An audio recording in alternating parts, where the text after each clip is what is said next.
این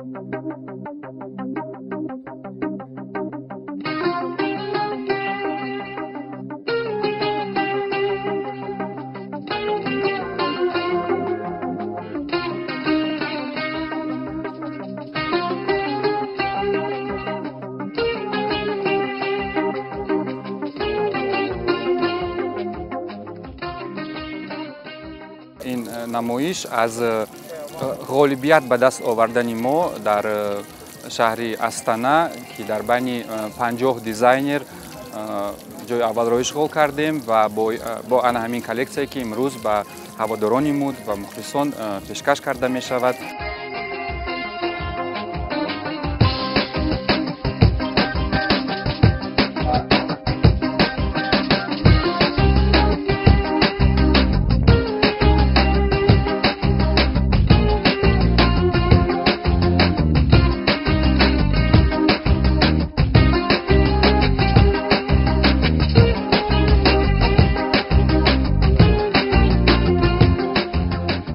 در هر یک لباس، هر یک نقش و نگار با دست گلدوزی کرده شده است که این آگاهی از هنرهای مردم تاجیک می‌دهد.